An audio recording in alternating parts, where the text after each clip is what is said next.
Well, hello, everybody. Good evening, and a very happy Saturday to you. You know, Tuesday we finished Telefrog. So if you're here for Telefrog, I'm sorry, Telefrog has left the building, but if you'd like to leave your name and number, you may find it on my YouTube channel.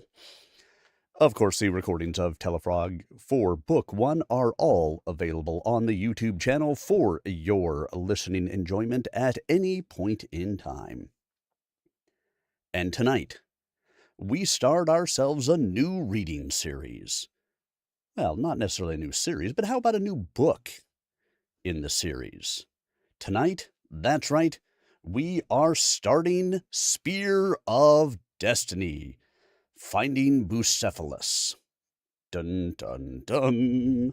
Ah. So, we should have a little bit of fun with this. Finding Bucephalus, Spear of Destiny, written by Mary Lou Wells. Now, a couple things that you guys should know about this. This is an award-winning book. That's right. It is an award-winning book. Therefore, you must write reviews. You must go and purchase the book. You must get the ebook.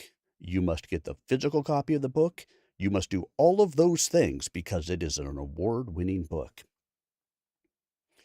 Or just find some way to support the author. This is book 2 of the Annals of Aeturnum. I'm going to say that wrong. This is book 2 of the series. The author is actively working on book 3 right now. Book 1 is available for purchase. If you feel like you're lost in this, well, go out and pick up the first book, read it through, and then catch up on the live readings. Why not, right? I know the books are available on Amazon. Links will be in, I want to say they are in the YouTube description, YouTube and Rumble descriptions right now. They will also be in the descriptions of the recorded chapter videos when we get to the end of this. And I say the end of it as in the end of this evening. And for those of you guys who want to engage with the author, she is available on the YouTube channel for your engagement needs. I believe she is on the vertical copy of the stream. Yes, I stream on YouTube in both vertical and horizontal, so it meets the device that you want to be on. But I believe she is on the vertical side. Therefore, your engagement if you so desire. Speaking of recording this, that was one step I had not taken yet. I have to change where my recording output goes. We are no longer in Telefrog. We are in dun dun dun Spear of Destiny. So, a couple of housekeeping notes from my side. For one, I do record all of these chapters, so they will be available for you to stop back out and listen to at your leisure.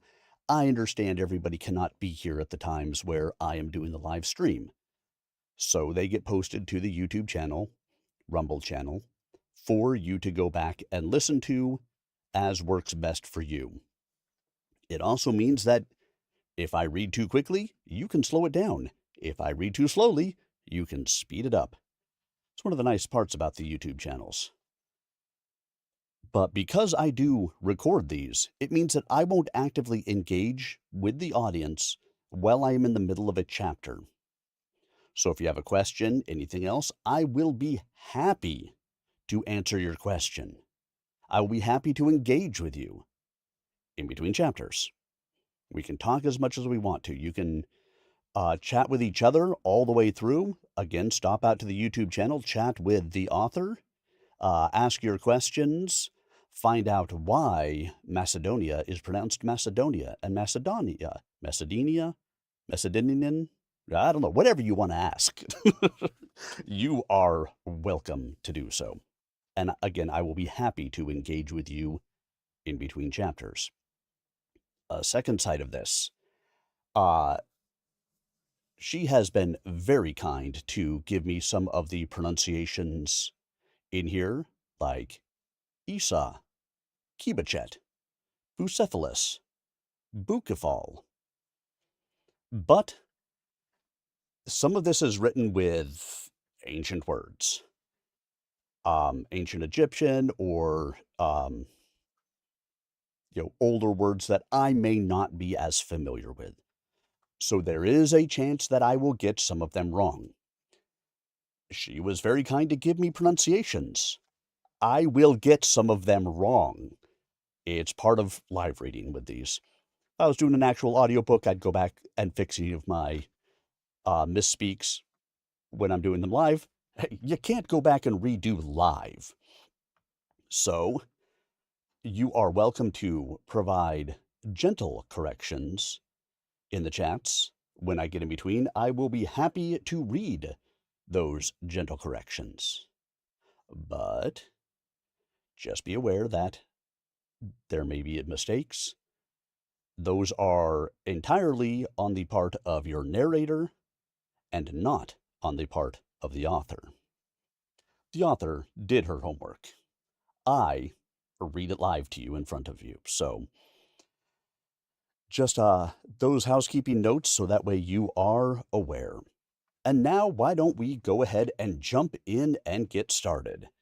So we are going to be starting into Spear of Destiny, Finding Bucephalus by Mary Lou Wells. Read for you by Tim Maloney. Hey, those are the things that happened. Why is one of my... Why are you wrong, you silly book cover? You should be up here. There we go. One of my images was slightly off from where it should have been, but that is fixed now. So if you happen to live in a hot place, go get yourself a cold drink. If you happen to live in a cold place, feel free to get yourself a hot drink. Grab a blanket, put your feet up, sit back, relax, and prepare to enjoy as we dive into Spear of Destiny, Finding Bucephalus, starting with Introduction, a brief history lesson. Alexander of Macedonia, Alexander the Great, and his warhorse Bucephalus. Alexander the Great of Macedonia was a Greek Macedonian king born on or about July 20th, 356 BC. The day of his birth was, in fact, the same day that the famed temple of Artemis at Ephesus was burned. Alexander ruled Macedonia for about 13 years. He ruled Egypt as pharaoh for 9 years, as king of Asia for 8 years, and king of Persia, modern Iraq, for 7 years. He died on June 10th, 11th, 323 BC at age 32 in Alexandria, Babylonia, of a sudden fever. King Alexander received tutoring from the Greek philosopher Aristotle and was highly educated. The young king firmly established Greek rule throughout the territories he conquered. Alexander did not see the results in his lifetime. However, his influence ushered in an age of enlightenment that still lingers today in the region through the religious and cultural heritage of its various tribal people. Later, envious Romans set their sights on Alexander's conquests.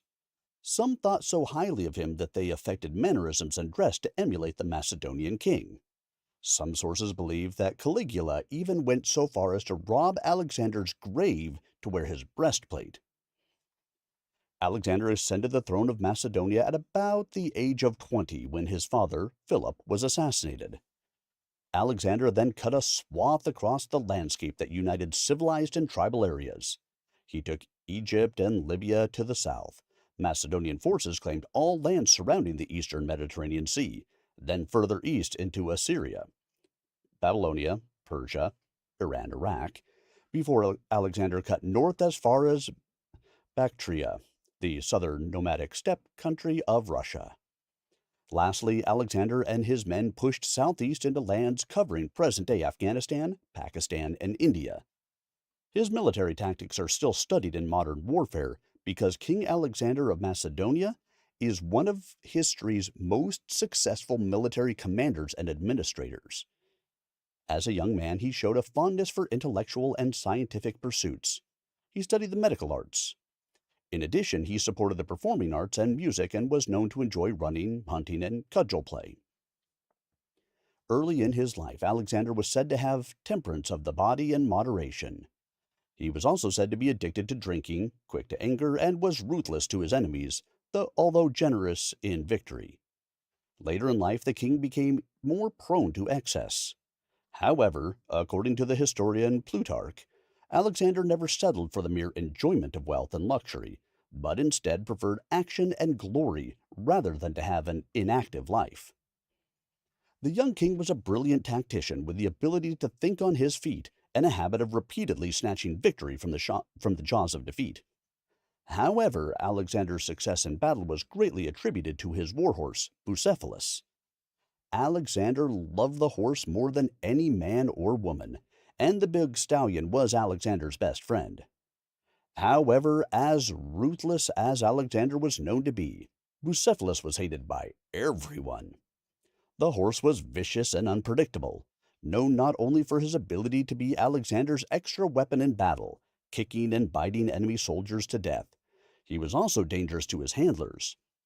Bucephalus was known to kill careless grooms or anyone except Alexander who came too close.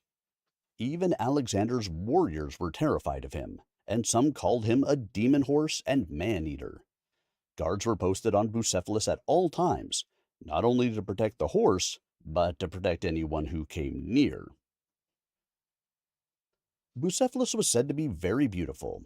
He was taller than other Macedonian horses. He was also well built, with a large head and bloodlines of the very best mix of Thessalian racing stock and Oriental, Arabian horses. These were originally gifted to the Macedonians by King Xerxes to improve their racehorses. In color, he was black with a red cast to his coat, probably a black bay judging from frescoes, with a large white star. Like Alexander himself, Bucephalus had one blue eye and one brown eye. There is some disagreement as to why Alexander called him Bucephalus, Bucephal in Macedonian, which means ox head. Some writers think it was his stubborn nature. Still others think it was descriptive of his head shape, likely due to Arabian breeding, and large white face mark or perhaps the breeder's ox-shaped brand, which identified his breeding origin. The horse's legend grew with his successes. For 16 years, Bucephalus faithfully carried Alexander through battle after battle from Macedonia to India. According to most historical accounts, the horse fought in numerous campaigns and eventually died of old age and battle wounds at age 30. Alexander would remount his soldiers on fresh horses when urgency and speed were required, but keep Bucephalus for his superior speed, stamina, and fighting ability. They once went 400 miles in 11 days in rugged, difficult terrain with a hard-running battle at the end of the journey. The Annals of Alexander by Arrian. It's no wonder that Bucephalus gained a reputation for being unnatural. Within this book, I chose seldom revealed portions of history of Alexander and his horse to tell. I decided, as Plutarch did, to focus on the character of Alexander and Bucephalus. This method is to explain the nature of their bond. I believe this is to be more fun for the reader than a dry conversation about their battles and exploits. It puts actual history in the context of the people who were there. How did they feel? What did they think? What made them tick? What relevance do they have now? And what can they teach us today? While history is truly in the past, it makes us who we are. It keeps humanity's success and failures alive in our memory for new times and new lives. This book is our story, from historical accounts and as I remember it. Introduction complete. Yeah, you gotta love some people. They come into a live stream and purposely just troll around. What are you gonna do, right? So be it. I live in a world of reality, and it's okay. I don't let it bother me. They can yap around all they would like. Why aren't you going? You should be running. Silly thing. Do. All right, for some reason, my broadcast on X is not actually going. And it should be. And I don't know why it's not. So let's see if I can fix that really quick. Create a broadcast. Paste. Entertainment. Meld. Everyone. Start immediately. There, now it should be running right. I don't know why it didn't run right. Silly things. Silly rabbits kicks are for treads. All right, yep, there we go. Up and running on X like it's supposed to be. All right, everyone. That was our introduction. And now, let's go ahead and get ourselves into the meat of it. Why, thank you. I appreciate that. Yeah, I mean, I've been doing this long enough that when it just comes in, I just let it roll off because unfortunately, you're always going to have them. So let's go ahead and jump in and get ourselves in for some fantastic reading of Spear of Destiny. 1. The Summerland. 355 BC, Earth Time. Astral Plane. The sun shone brilliantly white across the varied and bejeweled landscape below the flyer. Issa's wings held firm on the rising thermal despite her single missing primary feather. She circled lazily, enjoying the peace and the beauty around her. If she were to look up, she would have seen countless points of light as they were stars visible in the daytime, gates to other worlds, with numerous peoples dotting the skies over the Summerland.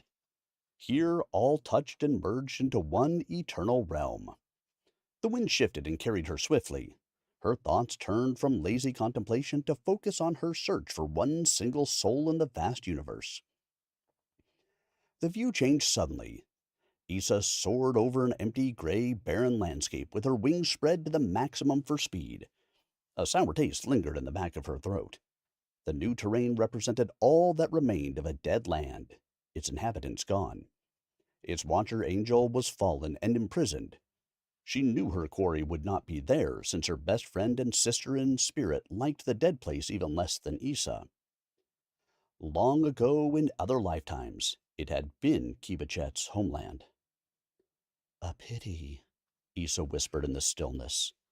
She continued toward a riot of color on the horizon, eager to cross the remnant of the lost world of man. Her speed soon brought her to the new area.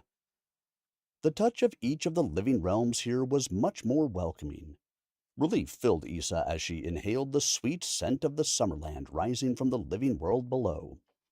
Tantalizing aromas of fresh pine, cedar, and catmint permeated the air. This area was rich in blue, green, red, and purple.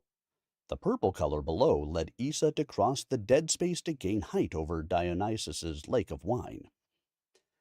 Issa ignored the nearby pearl white and gold city in the clouds in favor of raking her gaze around the edges of the lake. She could see the eels from above, for which she sometimes flew low and tried to snare without getting purple stains on her white gold wings. Another thermal over the lake sent her spiraling upwards. Issa knew Kibachet, daughter of Anubis, liked to lurk in the taller vegetation growing around the lake in this part of the Summerland realm. Her gaze sharpened on movement below. "Aha! Gotcha!" Issa grinned. Suddenly the flyer banked her wings and plunged headfirst toward what she couldn't fully see, but knew was there. The angel's long, blue-black hair blew back over her shoulders, and satisfaction lit her dark brown, gold-flecked eyes. Isa laughed at the squeal below as Kibichet saw that she was discovered too late. Wait, wait, wait! I was going to make it grow back! Kibichet protested as Isa rose with powerful wing beats while firmly carrying her prey. Kibichet started in desert cat form and tried shifting to a dragon in Isa's clutches. But before Kibichet's wings could manifest, Isa unceremoniously dumped her in the lake of wine. Luminous green eyes were the last thing Isa saw of her sister before she submerged. Laughing, Isa dodged the purple splatters and clapped her hands as Kibichet rose to the surface, sputtering and spitting wine. You! Ugh! You! The sight of a disgruntled dragon clumsily climbing out of the lake with wings dripping virulets of wine made Isa laugh even harder. I told you what I was going to do the last time you tried to pounce me for a feather, Isa told her, giggling. You can't say I didn't warn you. The dragon glared at her and blew a puff of smoke in her direction. Don't you dare breathe fire at me, Isa glared back. You asked for it. She lifted her wings to show the missing primary. Kibichet shifted to a humanoid form. But now I'm puce, she protested. Do you have any idea how long it takes the stains to fade? Yes, and you're not puce. It's purple, Isa pointed out. Puce, Kibichet objected. Purple, Isa insisted. I'm sure the color will suit you for a long, long, long time. Purple is a great color for a goddess, after all. Isa dodged as Kibichet flung purple droplets as far as she could after her friend. It's better than green, Isa laughed and took to the skies while her friend glared after her. I needed that feather, Kibichet shouted at her sister's disappearing form. For a moment, the daughter of Anubis thought about shifting back into a winged shape to follow, but instead she settled for rolling in the grass. Not much of the stain came off. She only managed to dry her fur or skin variously. She knew that she would be stuck with it for months. Snorting, she muttered, See if I make something for you, then. Sorrow gripped her as she remembered her sister's impending departure. She did not think Isa was yet aware of it. Perhaps I should give her my going-away gift anyway. It's going to be a while before we see each other again, Kibichet said out loud. When Anubis's daughter was somewhat dry, she retrieved the project she had been working on before Isa found her by the lakeside. She thought she would have enough time to sing her work to completion before being discovered, though this particular gift was not for Isa. One of Isa's magic feathers was perfect for Kibichet's purpose. With satisfaction, she caressed the feather and hummed, imbuing the last bit of magic into it that it needed. Kibichet wrapped it in a broad green leaf for protection and bound it with magic and thread. Going to the edge of the lake, Kibichet gently slid her claws through the fabric of reality and encouraged a gate to form. When she stepped through, the gate closed behind her and disappeared. On the other end of her destination, she emerged in the outer chamber of her sire's temple. Anubis was bent over a table examining a stack of maps. Although he had not yet acknowledged her presence, Kibichet knew he'd noted her entrance. Quietly, she padded past him to another figure in the room who muttered with dismay over a massive shelf of books and inscribed clay tablets. Tahuti? Thoth? Kibichet said behind him anxiously. I brought you a present. Thoth's feathers rose along the back of his neck, and his beak opened in surprise when he turned and saw her disheveled state. Oh my! Was all he could choke out at first. He blinked at her, turning his head first to one side and then the other. You are purple, he observed. How is this a gift to me? Will it write the bound tombs you turned around and upside down that I must still write? Well, No, Kibichet stammered, but I brought you something to make up for it. She avoided dripping wine on what she held. She then carefully presented the packet, which came unwrapped over her hand with a light touch. The crystalline writing quill caught the light and glowed softly white and gold. It will write what you wish it to in the Akashic record without you touching it, Kibichet said with a sheepish smile when Thoth took her gift. It was the best apology I could think of. My thanks, Thoth told her as he grasped another book, slid it out, flipped the writing in it over, then placed it back. I do suppose this is not as bad as when you tangled Fate's loom, Thoth scolded. Skuld will never likely allow you near her loom again, and it's not looking good for you accessing my library either. I was bored, Kibichet said defensively. She shrank under Thoth's stern look. Given that he was mainly in bird form, his withering gaze was effective. I like string and books. She trailed off. And what apology do you owe Issa for taking one of her feathers? Anubis's commanding voice was tinged with amusement. Or shall I take it this is why you appear here, dripping purple on my floor? She got me back, Kibichet admitted. It's not purple, it's puce, she grumped. Well then, I shall count the score even, Anubis said dryly. Can you get this stuff off me, my lord father? Kibichet asked. Considering that the retaliation was earned, I deem it a fitting consequence, Anubis told her. We do not suspend the rules of karma, even for you. This is not the way I prefer to drink my wine, Kibichet grumbled plaintively. Besides, blue shadowflower wine tastes much better. Anubis turned back to the table of maps.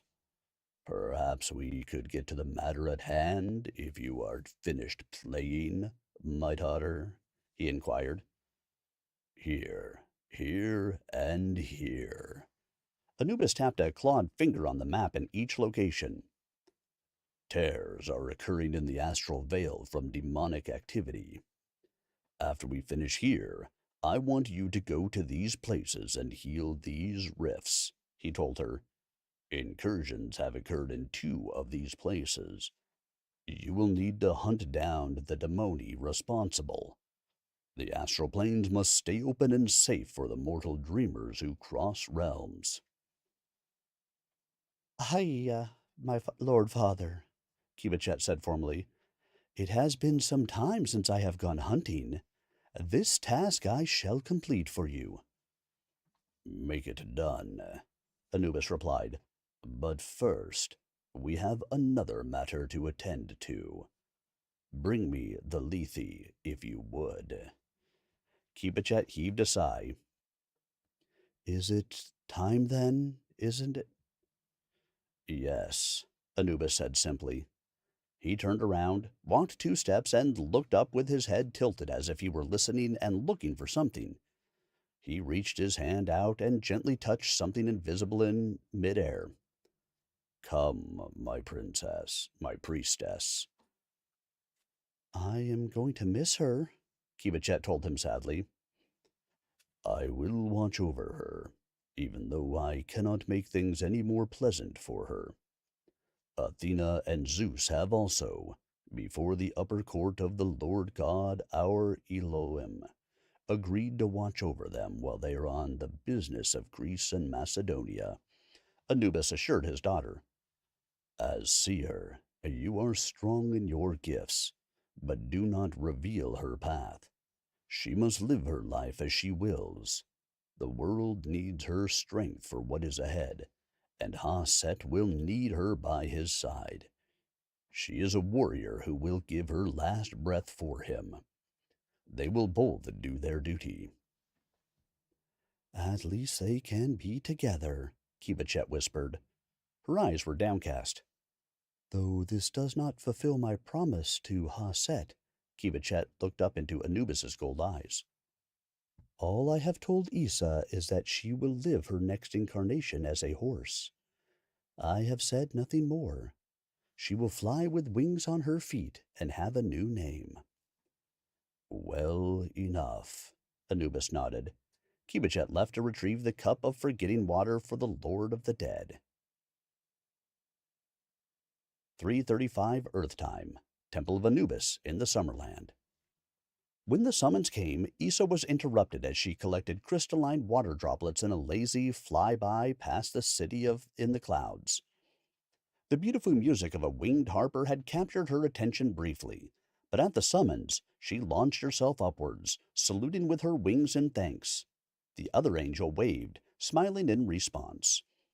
By the time Issa reached Anubis's temple, her feathers and brief garments were mostly dried. She stopped in the courtyard and mantled her wings to shake them of any remaining wetness. She folded them and entered the vast temple complex. The temple of Anubis was deceptively humble to an observer, but the temple's interior opened up into a massive space. It was all angles. The floors, ceilings, and walls revealed the appearance of the sky outside at night. The floors and columns were black, but reflected light. Braziers burned on other columns that were half height. With plenty of light, yet no light, it gave the impression of walking within space itself, with millions of brilliant stars all around. Issa felt small entering the vastness of its halls, yet eager to meet with her Netjir. Anubis, Lord of the Dead, patron of warriors and shamans, protector of all roads leading to heaven, scourge of the abyss, principle of protection, and the weigher of hearts, waited for her. He marked her passage into the center of his sacred space. Issa's heart was full of hope. Had there been a change? Was something finally happening that Lord Set, first protector of the light, patron of warriors, would change his mind and allow her to be with her soul bonded finally? Up until now, Set had been unyielding, which greatly saddened and frustrated Issa. She could not understand Haset's choice to push her away cruelly. It was almost as if he considered their separation somehow her fault. Anubis would only tell her that his brother Set would not bend regarding his most elite warrior and what was necessary for his own. It was not time yet for her to understand, they said. Even her tearful appeal to Bast resulted in a gentle admonishment to be patient. She knew that Kivachet's primary reason for constantly teasing her was to take Issa's mind from the feeling that half her heart was ripped away. Issa quickened her step. The door to her final destination glowed silver as if it were a gate to the beyond. My lord, you wish to see me? She stopped just outside the door. Indeed. We must discuss the matter of your return to Earth. There are changes afoot, and you are needed. Anubis's voice rumbled forth from past the door. Am I called to Kemet? Issa's tall, athletic, feminine figure entered the room. Issa, with her light, sun-bronzed skin, raven-black hair, and dark eyes, contrasted by the full 20-foot sweep of white-gold wings, made an impressive appearance.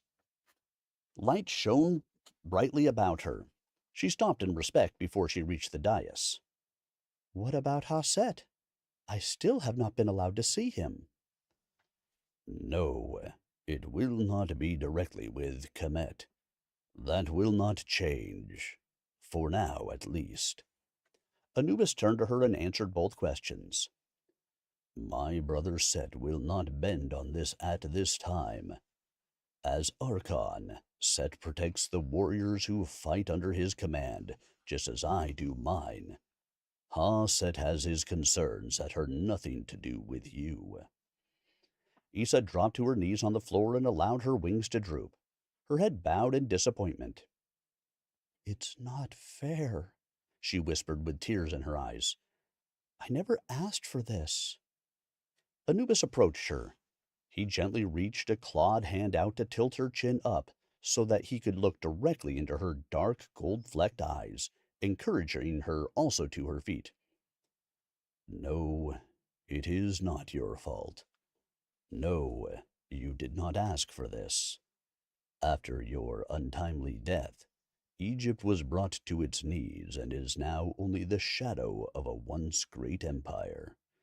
Ha-Set and Kibachet were also tragically lost. These actions were considered blasphemy by many. Anubis released her face but came closer. The murder of a god-touched priestess of Anubis and a priestess of Bast carries serious repercussions that will take a long time to correct. That is on the conscience of all of the people whom the land of Kemet bore forth. Your lifeblood still cries upon the earth for what was taken from you. That, however, does not help your case with Ha-Set. He made his decisions of his own free will. Issa, your solution must be found where it originated. However long it takes. You may not have justice, but you have love, and that you will never lose. Anubis told her. The rest will be revealed later, as there is much you do not understand. Hundreds of cycles of time on Earth have already passed, and your home is not what it once was. Power is rising elsewhere. You and Ha-Set must do your part in the plan of the Greater Divine. Our Lord Father, the Prime Creator, has need of you. Anubis waved his hand over the pool once more. The image changed. He smiled a toothy grin at her indrawn breath. The world needs its elite warriors once again. You must go help the human. I can be with him? I thought Set refused to let me see Ha-Set, Issa asked plaintively. Under one condition, Set agrees, Anubis told her sternly. Your soul-bonded may not know you. Set is adamant about this. It will not be time, but you can serve him still. Issa mantled her wings with her feathers down her back, raised in response to her anger. She struggled to damp it back down with the tears that again threatened. Why? It should not be so complicated. You would be a distraction, and there is too much trauma, Anubis said. He will not want to know you as a woman, but only as your friend. He has a job to do. You will go first. He will follow you. You will not be allowed to interfere. You may not speak to him, and you will receive Lethe water for the blessing of forgetting to bring you peace. In exchange for your sacrifice, you will be at his side. He will need you. You will remember enough to know him when it is time, but no more than that. The world will be at your feet, and you will fight many battles.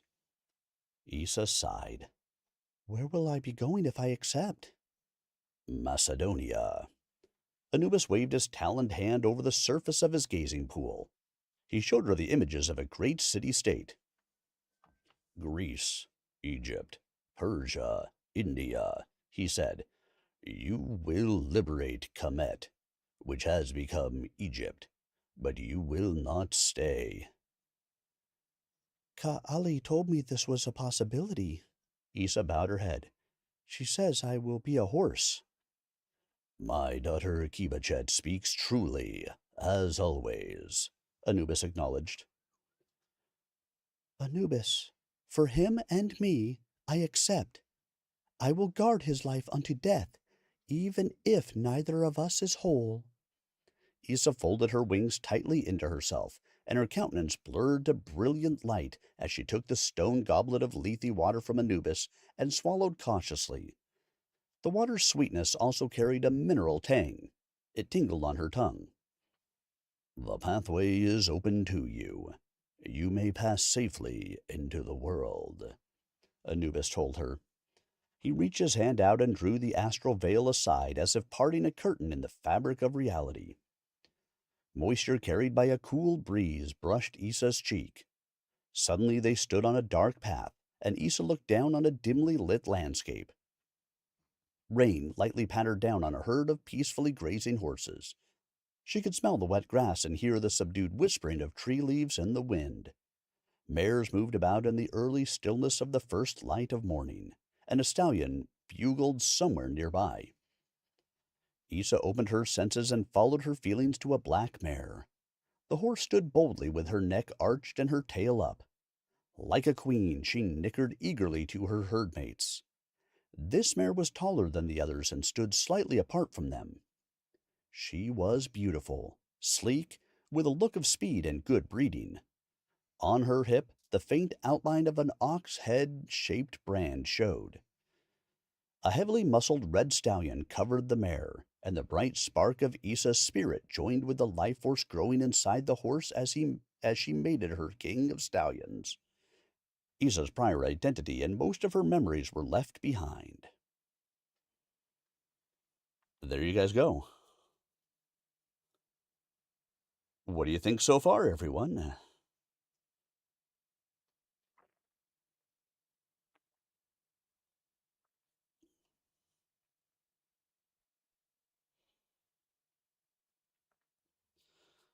Well, hopefully you guys are enjoying it. I believe you should be. Yes, yes, I believe you should. 'Cause that's the way. Uh-huh, uh-huh. We like it. Uh-huh, uh-huh. That's why it's not sending to Twitter like it's supposed to be. I forgot to hit the right button. Silly Tim. Kicks are for treads. All right, guys. Well, we will continue on our way as we will start into the next chapter.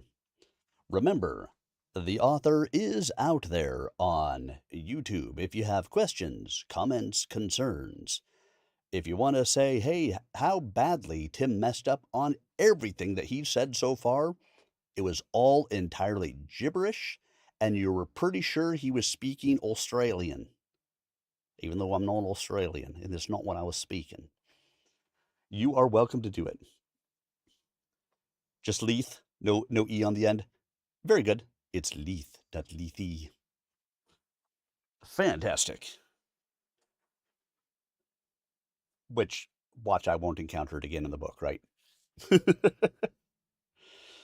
All right. Leithwater.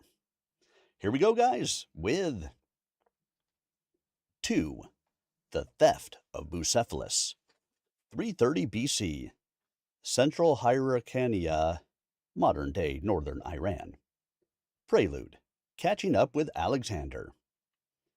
With Greece and Egypt already under his control for the 2 years prior, the army of Alexander of Macedonia then marched relentlessly after King Darius III of Persia. Darius fled the battlefield in panic in 331 BC at Gaugamela, 120 kilometers west of Arbil in modern-day Iraq. Alexander gained a decisive victory against the Persian army, 5 times larger than Macedonia's well-trained and disciplined force. This defeat left Darius's followers demoralized and in disarray, with Alexander determined to have the king of the mighty Persian Empire bend his knee and surrender to him in person, thus ceding the throne of Persia to Alexander. From Gaugamela, southeast to Arbela, south to Opis, then Babylon, Alexander's forces turned southeast to Susa, went through the Uxian mountains, and besieged Persepolis, traveling from Iraq into Iran. They then marched north to Ecbatana before turning east along the southern base of the Elburz Mountains that lie east-west along the south edge of the Caspian Sea. The journey took several months with a forced winter layovers in Susa. Short provisions forced the stop in the thinly settled areas, and ice within the passes of the Uxian Mountains caused further delay. King Darius III hatched a plan to head further east and raise a new army to face Alexander. However, in 330 BC, Darius's plan was thwarted. Once King Darius had fled into the Elburz Mountains with Alexander a few days away from catching up to him, King Darius III was arrested and held prisoner by three of his traitorous generals: Bessus, viceroy of Bactria; Barsanetus, viceroy of Arcadia; and Nebuchadnezzar, who was the commander of Darius's cavalry. When stragglers from the Persian army informed Alexander of King Darius's arrest and Bessus's claim to the throne of Persia, he pushed ahead to attempt to catch Bessus before harm could befall King Darius. After Nebuchadnezzar and Barsanetus murdered Darius, Bessus fled east to Bactria, while Nebuchadnezzar went north into Hyrcania. Alexander chose to follow Nebuchadnezzar, thus leaving the pursuit of Bessus for later. He turned east along the base of the mountains from Hectompilos, near modern Kishesh, Iran, with all of his forces, and then at Damagan he split his forces into three columns. Alexander personally took the most challenging and least traveled route through the mountain passes. He went slightly west of the village of Tak, toward the capital of Hyrcania, at Zadakarta, the town of modern-day Gorgan, Iran, with his lightest, fastest cavalry skirmishing along the way. The king sent Craterus with some archers and cavalry into Tapuria. He sent the main body of his forces with the baggage train and camp followers 38 miles further east to Shahrud, where they turned north on the main road through the mountains to Zadakarta. Some of these towns have now changed names on the modern map in Iran, but are still populated. The source material is the Anabasis of Alexander by Arrian compared to current maps. Alexander eased his way through a barren mountain pass where salt water oozed from the sheer facing cliff walls to either side of the snake-ridden narrow track. They encamped on a plain where Nebuchadnezzar arrived and surrendered himself to the Macedonian king. The army stayed for 4 days to gather supplies and rest the horses. Some stragglers joined them and together prepared to continue to Zadakarta. Alexander called for his horse to be brought to him, having heard the countryside ahead were peopled by hostile tribesmen. Alexander ran his hands down his horse's legs. The king stopped to pick up the left front hoof and shook his head. Bucephalus reached down and nibbled his hair while Alexander examined the sole of his foot. "Bring me another horse," he told the man who brought his horse to him. "Is something wrong?" the groom inquired nervously. He eyed Bucephalus and fought the urge to step away from him. With Alexander's hands on him, the horse was acting placid. The horse's groom was not fooled in the least. He'd seen personally what those wicked teeth and hooves could do. He wrinkled his nose and remembered what people whispered of this horse around the campfire. Night Death was what they called Alexander's warhorse. Some believed him to be a demon because he seemingly could not be killed. Some who fought beside Alexander said no, Bucephalus was just loyal to Alexander and very lucky. Regardless of what else they said, no one doubted either the horse's intelligence or his viciousness. "His leg has some heat," Alexander replied. "He can be brought up with the remounts. With more fighting ahead, we can't risk him going lame. I will rest him further and ride one of the mares we confiscated from the Persian army. I'll leave him in our camp when we go to Zadakarta, so he can be rested up when I need him." Which one do you want, my lord?" "Bring me that red mare with the blaze," Alexander ordered, and the relieved groom hurried off. Alexander rose and caressed Bucephalus's neck, feeling the hardness of the muscles. "You're going to have to sit this one out," Alexander whispered to his horse regretfully. "You need to take it easy on that leg, so you don't end up with a bowed tendon." The black horse turned his single blue eye on his rider and blew softly with a disapproving look. He stretched out, lowering his back for Alexander to mount. "Not today." Alexander patted him with finality and turned away. We will ride together another time, he told Bucephalus. He looked up to see that a groom had carried out his orders. Ah, yes, this will do. The groom presented the red mare to the king. She was sturdy but sleek, with a fine coat and good bone.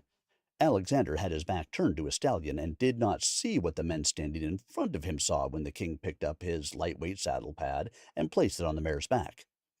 The shouted warning came too late. Bucephalus, realizing that another horse was to carry his beloved Alexander, spun in place with his ears flattened in anger. The stallion bared his teeth and flattened his ears against his head. He avoided hitting Alexander with his hooves as he reared with the fury of an avenging god. The squealing stallion grabbed the mare's throat in his teeth and bore her to the ground. Men and horses scattered to distance themselves from Alexander's angry warhorse. Alexander stood still without fear and watched thoughtfully. Not wanting to waste a good mare, he stepped forward while Bucephalus held onto the other horse's throat until her eyes started rolling back in her head. The red mare was helpless. She gasped desperately for breath. Bucephalus! Alexander shouted his horse's name in the Macedonian language. Let go!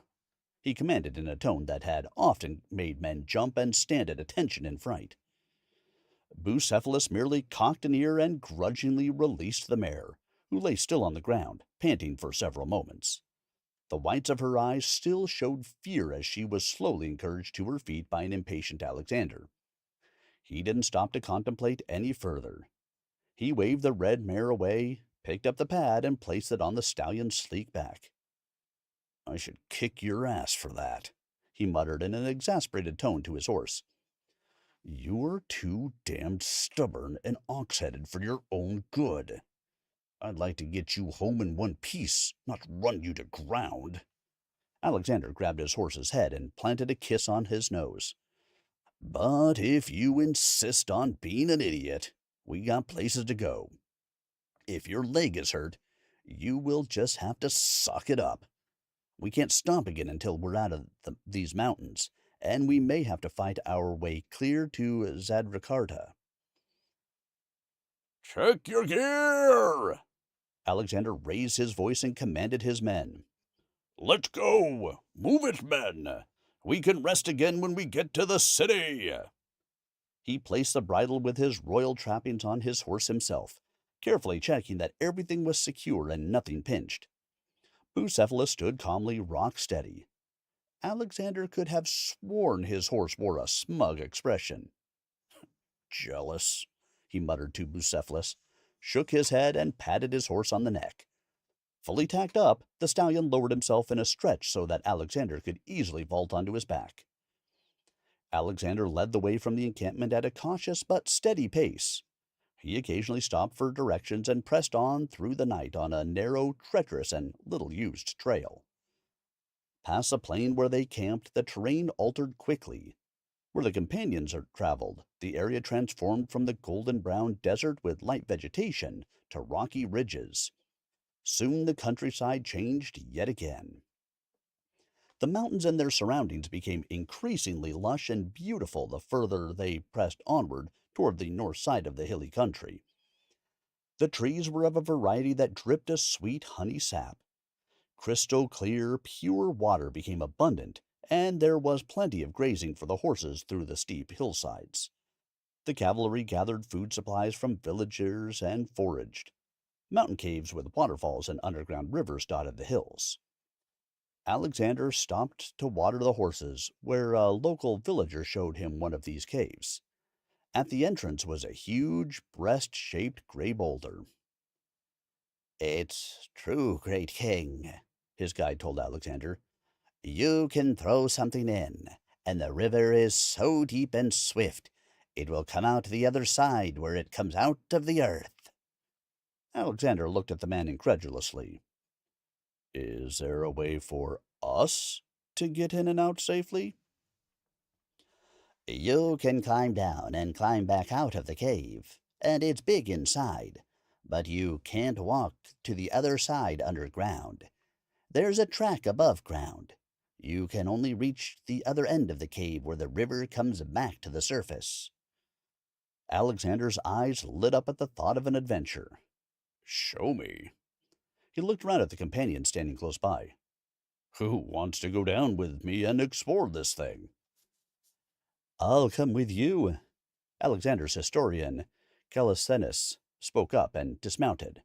He handed his reins to Ptolemy. "I want to see this wonder for myself." "Fair enough," Alexander said.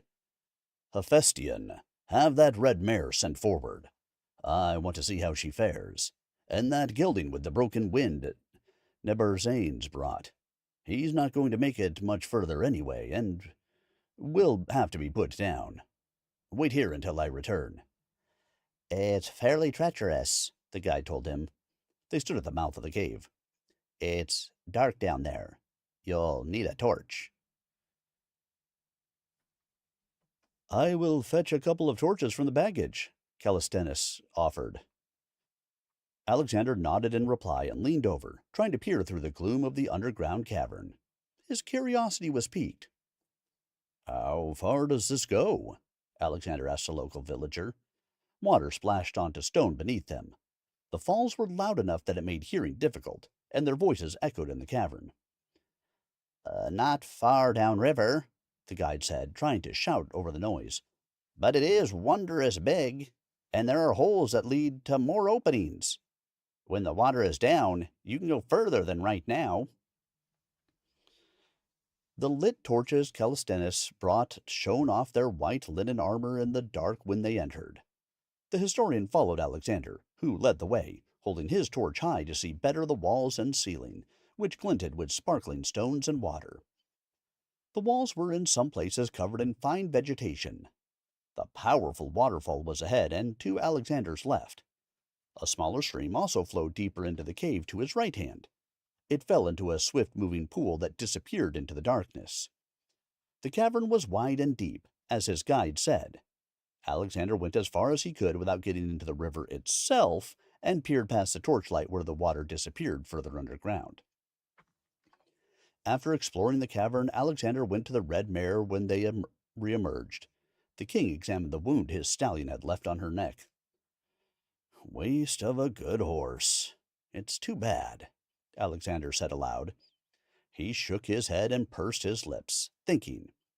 He could hear breath whistling in her windpipe. She and the gelding his companion held were neither of them capable of making the strenuous trek ahead. The king knew he couldn't afford delays caused by a couple of injured beasts. The Macedonian king made up his mind. "Push them over," he commanded. My lord?" Hephaestion gave a puzzled frown. "We are going to have to put them down anyway. Push these two horses in, and we will see if they come out the other side." Alexander raised his voice so it would carry. "If they live through it, they can take their chances. Believe them." "As you command," Hephaestion acknowledged, and, with another warrior, locked hands behind the skinny gelding. They pushed the horse over the lip. The mare followed moments later. They heard the splash, followed by the horses thrashing in the swiftly flowing water. Within minutes they were all mounted up and following the track above the river briskly. They missed the watchful eyes hiding in the thick green overgrowth in the excitement. As Alexander passed, a young boy noted the number of warriors and horses before slipping away into the hills. When the boy was well away from any possible discovery, he ran to report what he had seen. The sun had moved its position in the sky when Alexander and his companions found the river again. Swift white water re-emerged from the mountain at the other end of the track. The horses Alexander earlier ordered pushed into the water were lying limply to the side in the noisy, rushing shallows. Both horses were dead. Buzzards already circled the corpses from the air, waiting for the men to leave so they could feast. A couple of miles to the north, the native boy sought out his father and village elders. After listening carefully to the boy's message, the village headman sat quietly in contemplation for several minutes before speaking. "You say there was only a small number of horsemen? I need the truth of this matter before I send to the other villages." The old man looked around at the few other men hastily gathered around, sitting on pillows. Pipe smoke filled the air. Steaming teacups sat partly empty. Most of the men ignored them as they focused on pressing matters. "They were less than 500, more than 100, the boy told them. "I couldn't see them very well, or they would have discovered me." "That is not Alexander's army," another man spoke up. His graying beard wagged as he spoke. He waved his hand expansively. "I heard that Alexander's army went east of here by the main road through Shahrud. Surely Alexander would not double back and come this far west through the more narrow passes. That would put them halfway to Zadrakarta by now." "There were a lot of them. They were in armor," the boy told them, gesturing with excitement. "In the front of them, there was a slender man on a handsome black horse. The horse had a white face like an ox." "There is no doubt, then," his father said firmly. "It's Alexander here in our home territory. There's no mistaking him or his demon of a horse." "Then we should not delay." His headman stood up. "Leave the boy here with us and take a horse to the other villages. Gather as many fighters as you can and muster them here. We will let them get into the passes and ambush him there. We can kill them here and now without the rest of the army to back them." "And if he escapes?" A much younger tribesman spoke up. He patted a sword belted to his hip. The headman considered. He glanced at the young man and turned his attention back to the boy's father. "After you go to the other 10 villages and send the warriors to gather here, take a fast horse into Mardia and tell them to be watchful," he said. "If Alexander escapes us, he may go further west or even clear to the sea through their lands." "They, like us, may not believe he will go that far west, but I will do your bidding," the man said. He pulled his son close with an arm around the boy's shoulder. "We cannot assume that we know what Alexander is going to do. We also cannot count on the Mardians to help us," the headman told the boy's father. "If we cannot manage to trap him and kill him in the passes, however, it will help us if the Mardians can kill him. If they can do so, the threat to all of us will end. Now go." The boy's father bowed to the older man and took himself out. As the boy's father predicted, the Mardians were somewhat skeptical when approached. "Why would he come here when he has gone so much further east?" they asked. Still, watchers kept an eye on the roads and narrow tracks if Alexander approached their country. When they saw that Alexander would come into their territory, the countryside quickly mobilized. They said, "Let him come. We'll kill him in the mountains." A plan hatched in one hillside village in Mardia where the boy's father stopped. "We are a pastoral people," they said, "not warriors." Their interest was in grazing sheep, cattle, horses, and goats. Here the headman was not as war-minded as the head of his home village. However, the other Mardian headsman saw a way to increase his wealth and holdings over his neighbors. "Let the others fight," he laughed. "I have already heard that our neighbors will refuse to welcome him or send embassy to the foreign king. Me and mine, however, we will come in behind them when they are fighting. We can take the spoils without risk to our own. We will take horses, gold, and food supplies, then be gone before they know we were there. They won't find our people in the hills. There are too many holes here where our people can hide what we take." "If he comes here," the visitor from the Hyrcanian village said. "I feel in my bones that he will," the headman declared. "When he does, we will be ready." Feeling generous, the Mardian added, "If you stay, I will make you a gift of a new horse. My son can handle any horse alive," he said proudly. "If we get a chance at Alexander's stallion, we'll use him to cover our mares for next season's foaling." I will send you the firstborn colt. We will keep any fillies here for expanding our holdings. Night Death will not come easily from what I have heard. They say he's a demon in horseflesh, the Hyrcanian tribesman told him. The Mardian laughed scornfully. Don't believe superstitious tall tales. People will say anything. I will have Night Death for my breeding if he's as magnificent as they say. If not, he can pull my plow. The old man laughed again. Ah, my thanks, Alyssa. He turned to the young serving girl, serving him a hot tea. My granddaughter, he told the men. She will be marriageable age soon. See how dutiful she is to old Elbers. Ignoring the girl, the visitor smiled a predatory smile. Mighty Bucephalus, a favorite of King Alexander of Macedon, Egypt, and Persia, brought to plowshare?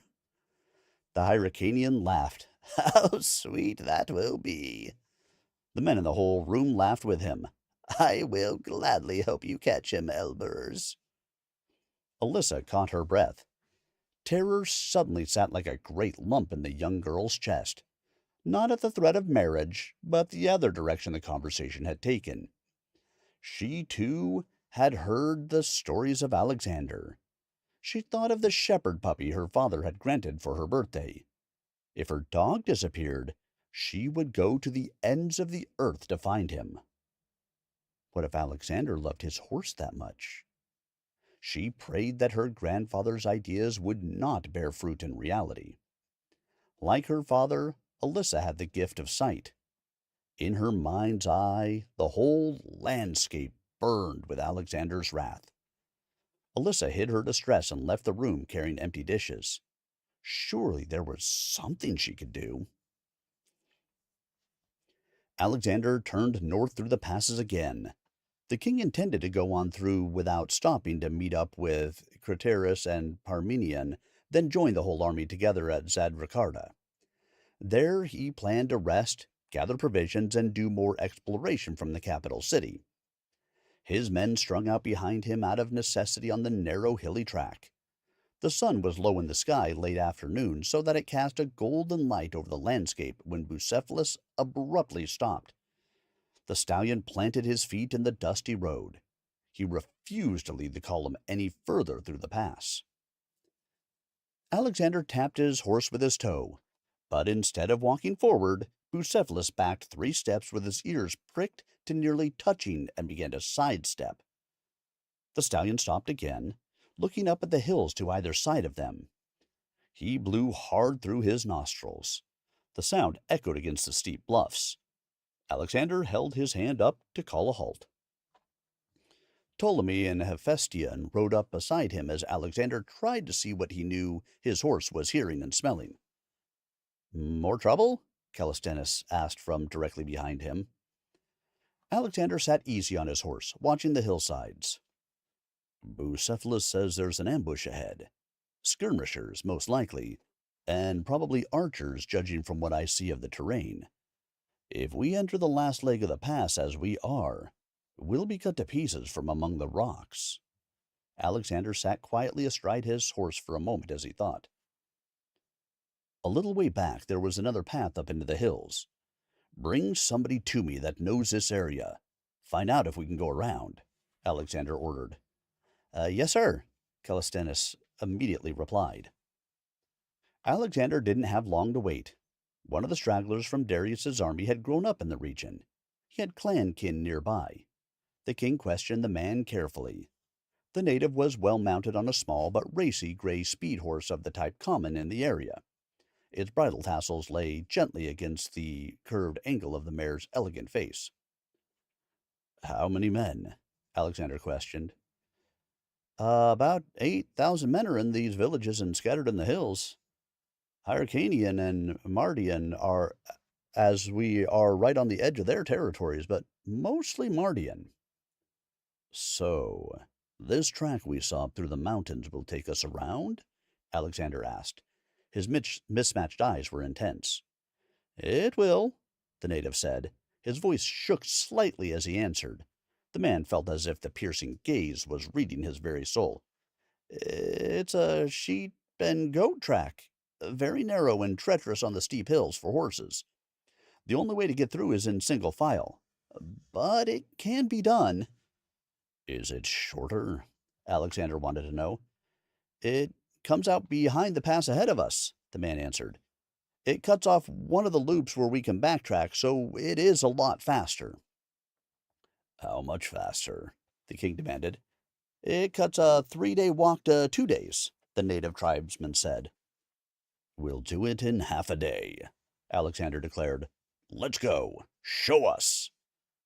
Bucephalus was relieved to carry Alexander away from the arrows and boulders he knew waited for them in the pass. The big horse spun in place and turned willingly to follow the gray as they backtracked. Alexander demanded speed. His men had long learned to keep up, or else. Horses that fell by the wayside were usually left behind, but this group was the companions. They were the personal guard of Alexander and the elite horsemen of the Macedonian army. They rode the best, fastest, and most hardy horses, although none of them could match Bucephalus in the length of his stride or stamina. They charged ahead, following the big stallion as Alexander encouraged his war horse to a hard effort. The companions sped along the treacherous track through the night. Darkness hid them as their horses' hooves ate up the distance without stopping. Alexander and his men emerged from the forest at first light. They came in behind the encamped tribesmen with the element of surprise. The first warning anyone in the opposing army had was their own men's death screams. The ground shook with the vibration of thundering hoof beasts as the Macedonians bore down on the sea of tents. Sleepy and confused, many of the tribesmen who managed to grab weapons and stumble out of bed in the chill of the pre-dawn light were cut down before they pulled together in ragged pockets of desperate fighting. At the front of the charge, Bucephalus carried Alexander toward the center of the camp and the largest tent. The king used their momentum and his lance to spear a man and pull down a tent into a cooking fire, which added smoke and fire to the confusion. Bucephalus kicked out a tribesman, knocking the man down with a gash opened across his head. 2 men came at them from the largest tent with heavy blades. These Bucephalus dodged, and after the stallion trampled one man, he reared to spin with a grace and speed that was nearly cat-like. He neatly placed Alexander where the king could easily take the other man with his lance, using the momentum and weight of them both behind the thrust. The stallion's teeth found another opponent who tried to punch him in the face. Bucephalus quickly ripped the screaming man's arm to the bone from shoulder to elbow. The big horse grabbed the tribesman by the neck and viciously shook him. The screaming stopped. Fighting was heavy behind them, but Alexander nudged his war horse forward. An arrow narrowly missed Bucephalus's head. "Thrice-damned archers!" Alexander roundly cursed the shooter. Another arrow came at them, aimed at Alexander's throat. Bucephalus, sensing the danger, shied to the side in time for the missile to whistle by his rider's ear. "Son of a—" Alexander swore again. "Over there!" The king shifted his weight, and the stallion responded instantly. With a furious snort, his horse turned with Alexander clinging to his back like a burr. They ducked behind the now empty tent. Not giving the archer time to take a steady aim at them again, Bucephalus came at the man full speed. The man dodged the horse's hooves, only to be taken by Alexander's short sword. The stallion fearlessly spun again to protect the king. Lightning fast, a double-barrel kick caved in the chest of the man who swung at his rider's leg with a sword. Bucephalus blew an angry challenge and squealed his defiance as Alexander took another opponent with his lance. "Good work, Bucephalus." Alexander fondly caressed his horse's proudly arched neck. "We'll find the headman of this group and finish this quickly." Alexander saw with satisfaction that more tents collapsed or were fired. The tribesmen were cut to pieces in the fierce battle, even though they overwhelmingly outnumbered Alexander's tired forces. The cavalry's speed confused their opponents. Some of them simply threw their weapons down and surrendered. Most of them were intimidated by the army's reputation and trained fighting prowess. The heavy fighting ceased with no losses on the Macedonian side by mid-morning, and only minor injuries. By contrast, the tribesmen's camp was in total disarray. Many were slaughtered. Alexander, however, spared those who surrendered. The Hyrcanians swore allegiance to the Macedonian king, and he was able to regroup his men and aim for the capital city with no fear of attack from the rear. With the pass clear ahead of them, Alexander finally made it out of the mountains and onto the lush green lowlands south of the Caspian Sea. Thinking the countryside appeased, Alexander split his people up again.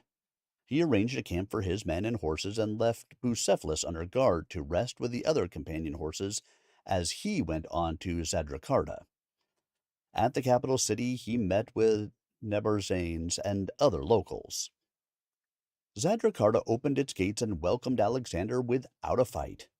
The city headmen swore allegiance to Alexander and offered him rest and entertainment, while surrounding areas sent representatives for talks. They stayed for several days while the two halves of the army rejoined. Delicious smells of roast meat, spices, and sweet cakes permeated the air. Wine and sweet mead flowed freely.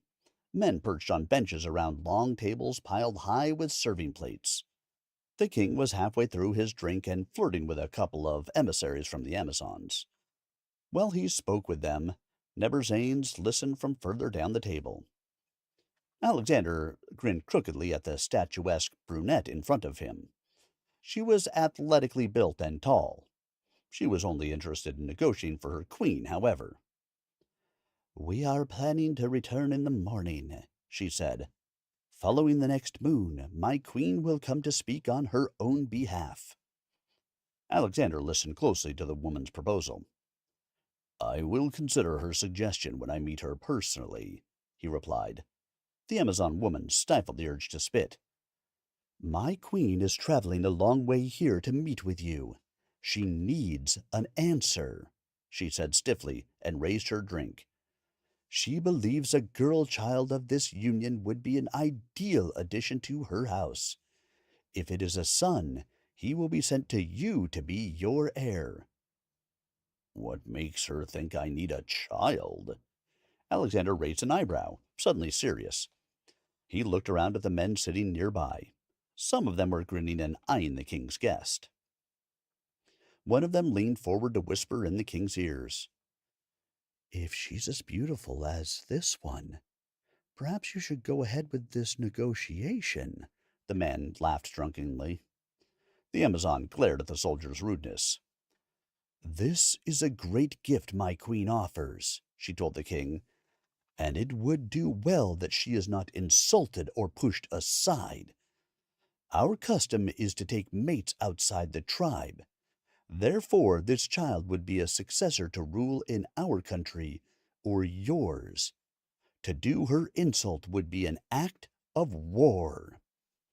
Alexander nodded, understanding. "I can't promise anything, but I will talk to her myself," Alexander agreed. "You will get no more than that from me, so I'd advise you against making threats, or the answer will be no. Since you need my cooperation for this proposal, you might want to change your tone."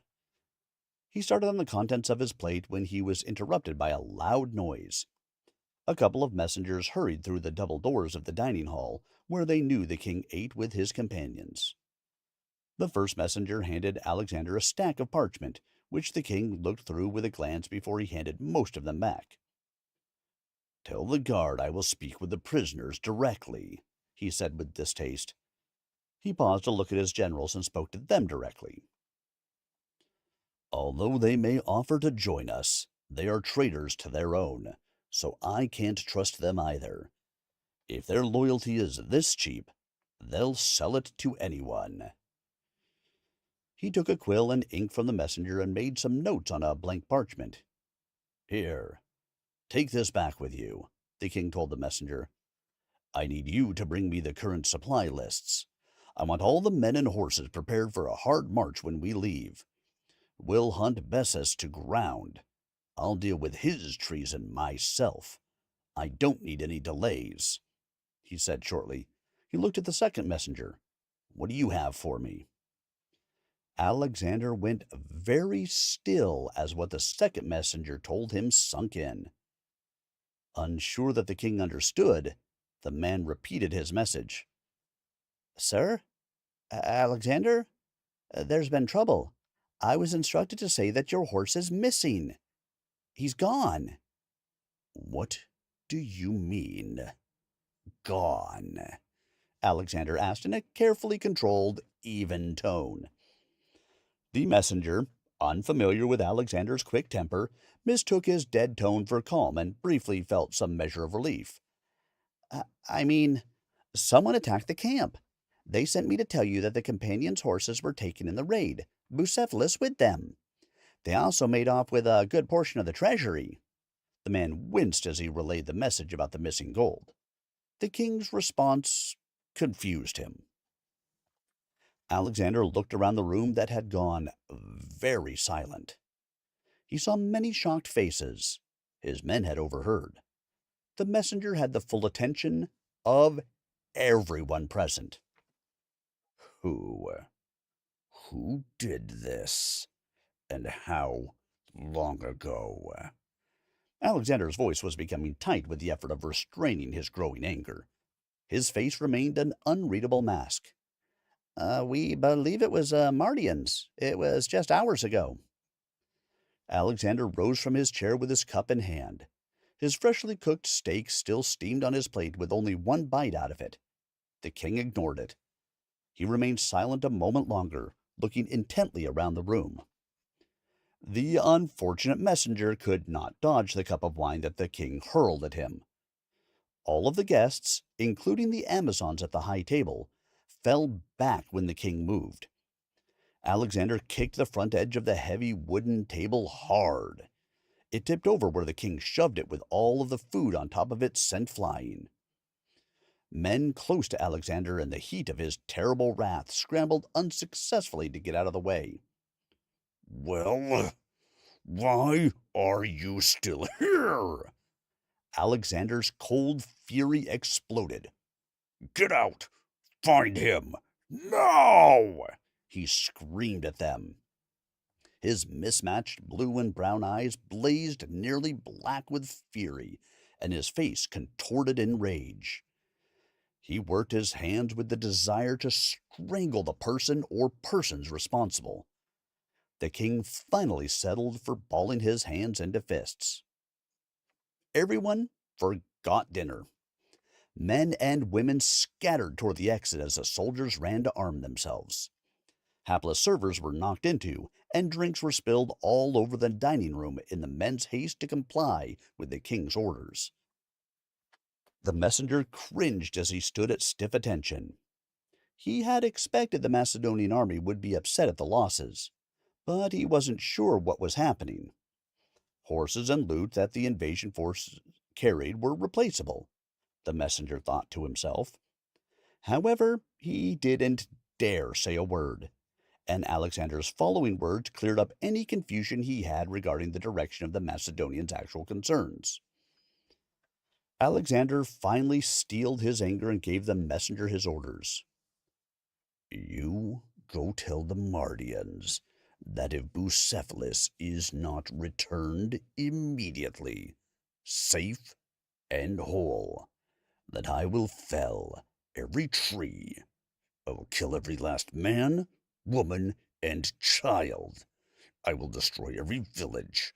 I will burn their whole country to the ground and lay waste to it until there is nothing left but bare stones." "Sir?" The man's face turned white. He thought of all the innocents in harm's way.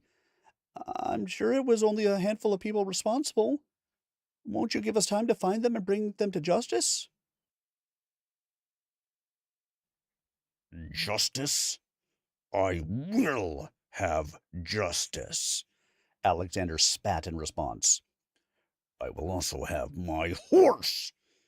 When I find him, there had better not be a single hair out of place. And you have my orders. Now, get out of my sight. Yes, sir. The messenger responded crisply and turned to go. Wait. Hold up a minute. What is your name? Alexander asked him. Sulian, sir. I'm from Hyrcania. I'm not from Mardia. He felt it necessary to add as he felt the weight of Alexander's penetrating gaze. Do you have any idea who did this, Sulian? You'd better answer honestly. Alexander's sudden relative calm contrasted sharply with his angry outburst. No, sir, I don't, the messenger answered quickly. But no one makes these kinds of decisions without the approval of the village heads. It could be stragglers from Darius's army, but the number of horses and items they took suggest it was far more than someone trying to escape somewhere. Why do they think it was the Mardians? Alexander continued to question him. Sulian looked around the room nervously. Did Alexander believe him? They were alone now, he saw, and the room was wrecked. Only the curtains moved, blowing in the light breeze. Your camp is at the edge of Mardian territory, he told the Macedonian king. They are a pastoral people. That many horses and that much treasure would enrich the holdings of any of their villages. Your men were out cutting trees and burning underbrush at your orders, leaving the camp lightly guarded. It would be enough to tempt someone headstrong to raid. Someone stupid, you mean? Alexander glared intently at the messenger and paused for effect. His next clipped words dropped into the silence of the room's chaotic disarray like echoes against a mountain volcano ready to erupt. You have a 4-hour head start. Take Parmenion and Seleucus. Go to the Mardian village closest to our camp. Give them my message. I will be right behind you. Send me a guide who knows their territory. If I don't get results, I promise you, Mardia is going to burn. Alyssa rubbed her tired eyes and sighed where she stood. She'd spent the past several nights with her eyes open, staring at the ceiling and praying. Goosebumps rose along her arms, and she tried to rub them away. Shimmery waves of heat rose in the air as she looked over the peaceful valley. A bell sounded in the middle of her tribe's grazing flock as the ewe who carried it moved slowly from one patch of lush grass to another. Despite the brightness of the lazy summer day, the young girl felt a persistent dark shadow. The girl watched her younger brother fetch a straying lamb. At her feet, her fluffy shepherd dog waited for her signal. The canine yawned when he saw the boy had rounded up the stray. Alyssa was skipping out on other chores to watch the sheep. Even though she knew her brother and her loyal dog could handle the task of shepherding without her, she found herself restless and unable to stay indoors. The twisting ache in her stomach told her something was about to happen. She plopped down on the hillside and put her arms around her fluffy shepherd dog. He'd been a constant in her life since her mother had died in childbirth. Alyssa was grateful for his warm companionship. Her mind wandered far from the fat sheep she was supposed to be guarding, and she thought again about the foreign king and his infamous horse. Unable to shake the horrible feeling something was up, her heart sank when she heard swift hoofbeats. 3 riders came into view. She tensely caught her breath when she saw that 2 of the riders were foreigners wearing the white armored tunic that had been described to her to be of the kind worn by the Greeks. While Alyssa watched from afar, the riders pulled up and stopped at a cross trail. They appeared to be arguing. The girl followed her urge to get closer to find out what they were saying. She crept silently forward, hoping she would not step on a stick that would betray her presence. I thought you knew where you were going, The Macedonian accused their Hyrcanian guide. The Macedonian soldiers accompanied the messenger to the outlying villages for safety and to ensure that he relayed the king's message correctly. At the second pass near the camp, a massive downed tree across a narrow track forced them to detour. Now the Macedonian suspected, being out of his home territory, the Hyrcanian had gotten lost. That tree was freshly cut, Sulian observed as he looked around. That was the main path between holdings. I know we're on the right track. If not the western village, then possibly this is the way the thieves went, he told the others. Parmenian's jaw tightened. Alexander gave specific orders. We do not deviate from those orders, he replied. The general warned him. The king will be right behind us, and we better have results for him, or it will be your head hanging with the villagers. Parmenion was in no mood to argue or go about things halfway. A seasoned fighting man, he had been general of the Macedonian army under Alexander's father. Figure it out, he ordered with a yell. Now! Seleucus sat tensely on his horse. His hands tensed on his reins as he looked at Sulian. Let's just kill this idiot and deliver our message ourselves. He reached for his sword. No deviation, or it will be our heads too. Alexander is in no mood to play around, Parmenion pointed out to his fellow soldier. He turned his attention back to their guide. Don't waste our time, Hyrcanian. Alyssa was close enough to hear what they were saying. She briefly considered creeping away, but then recklessly addressed the Hyrcanian. If you're looking for the western village, it's that way. She pointed slightly north from their back trail. Her accent is thick. What's she saying? Seleucus asked. She says the village is north of our position, which I already knew. We just need to go around the blocked pass, Sulian said. Fine. She knows where we're going. Let's take her along so she can show us, Seleucus declared. Tell her if she takes us to the village, we won't harm her. Seleucus waited long enough for Sulian to explain and scooped the girl up with only a minor struggle. She felt fear for herself, but she was even more desperate to get them away from her own home. Alyssa's brother yelled at the men to stop. It was no use as they turned their horses and left. He stood and sobbed helplessly, watching his sister disappear. In a panic, he ran to tell his grandfather. The dog was left alone with the sheep.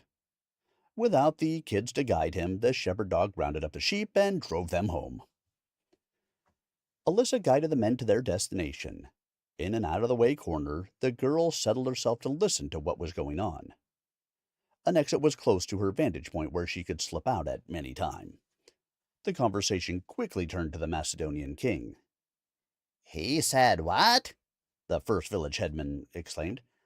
I don't know what you're talking about. As your king demanded, we laid down our arms, and now he's threatening to burn us out over a horse? That's ridiculous. Over his horse, Parmenion told him. Bucephalus is Alexander's horse. Is he here or not? No, he isn't here, the village headman snapped at him.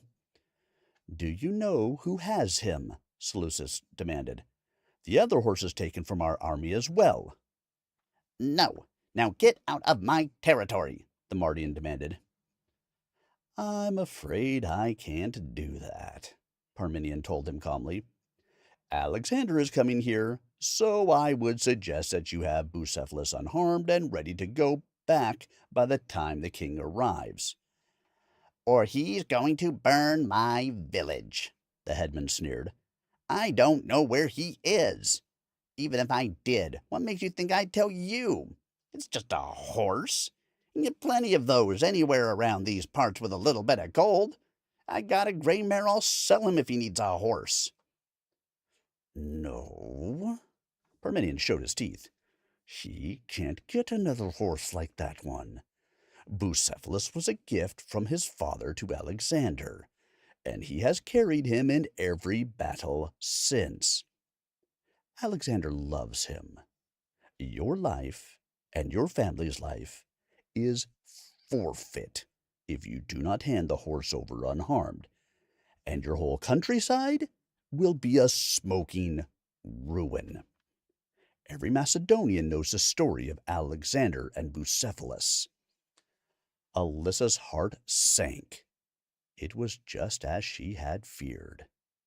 Despite her trepidation, her childlike curiosity got the better of her. "If you please, sir, can you tell the story? I haven't heard." Neither have I," the village headman admitted. "I would like to hear this tale of a horse so wondrous Alexander would kill for him." I was there that day. Parmenion rested on a woven rug. Seleucus stood propped against a wall. Parmenion spoke with deliberate, even tones. "I was Philip's general before that traitor assassinated him. I planned to negotiate for the horse for 13 talents from Philoneus the Thessalian, if the king liked him. Only the horse was rogue, vicious, skittish, and we found nobody could ride him. He would immediately turn on you to try to kill you as soon as you came near him," Parmenion told them. Alexander and his mother, Olympias, were watching nearby and heard that his father was trying a new horse. They came to watch the horse be ridden. It was a terrible fight, Parmenion continued. "I tried to get close, and the stallion turned on me. You couldn't mount because Bucephalus would rear every time. We tried ropes so that I could get on, but he threw me as soon as the ropes dropped. I'd never seen a horse so wild and unmanageable. After Bucephalus threw me, King Philip tried to ride him with the same result. The next man to try, Bucephalus reached around quick as a cat, grabbed him by the arm above the elbow, and pulled the man off his back with his teeth. Broke his arm, too.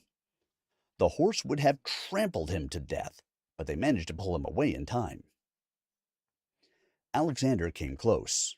I could hear him arguing with his father. Olympias forbade him to go anywhere near, but Alexander would have none of it. Right there, he stood up to every one of the men and scoffed at our efforts. King Philip was furious. He told his son to watch his mouth, and that he would just put the horse to death and be done with it. The king threatened to put the horse trader to death for trying to sell him such a dangerous animal. I'd rarely seen Philip so angry. He ordered the horse to be led away, so they were taking the horse away, fighting them the whole time. Bucephalus wouldn't listen to voice, kindness, or whip. Parmenion shook his head, remembering. Alexander refused to back down. He kept telling his father that all of us were doing it all wrong. The boy got more upset when they took Bucephalus away. He repeated to his father, the king, what an excellent horse do they lose for want of address and boldness to manage him. Finally, Philip answered his son's challenge. He said, "Do you reproach those who are older than you, as if you know more and better able to manage a horse than they are?" Alexander told him, "I could manage this horse better than others do." Philip laughed, of course, along with everyone else. All of us had just seen how useless it was to try to handle the horse. It was funny at the time to see this 13-year-old child claiming he could manage where the rest of us failed. So Philip asked Alexander, "If you cannot manage the horse better than they, what will you forfeit for your rashness?" Alexander told him, "I will pay the whole price of the horse." We all wagered, and when it was settled, the grooms brought Bucephalus back. Alexander ordered the ropes off the horse and everybody else to stand back. I thought the horse would attack and kill the boy, since there were no restraints on him. But the horse stood still. He let Alexander walk up to him and take him by the head. The boy felt around on the stallion's face, blew in his nose, and said something to the horse, then turned him toward the sun so he wouldn't jump at the shadows on the ground. Next thing we knew, this 13-year-old kid was upon the horse's back. They were off at a gallop, and then turned and came back. Bucephalus acted as calm as a plowshare when Alexander aboard. But when one of the grooms came to get him to take him to the royal stables, the horse nearly took the man's hand off, Parmenion said. King Philip was so impressed and proud, he bought the horse for his son right there on the spot.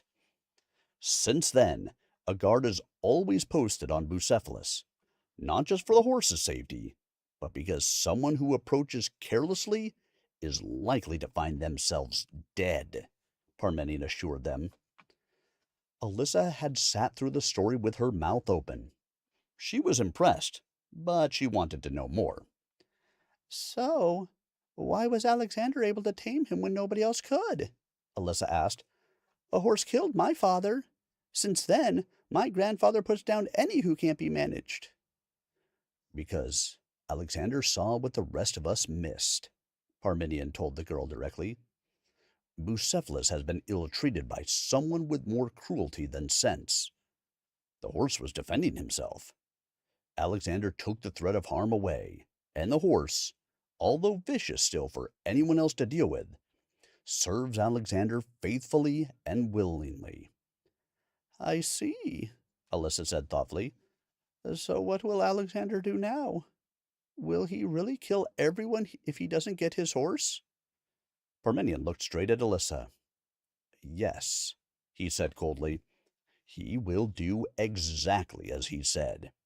He will slash, burn, and kill every living thing in your country until he finds Bucephalus unharmed. This whole place will be down to bare rock, he assured her. My king will be here within the hour, and he will be wanting his horse. Alyssa's eyes were wide. She realized she'd forgotten to breathe.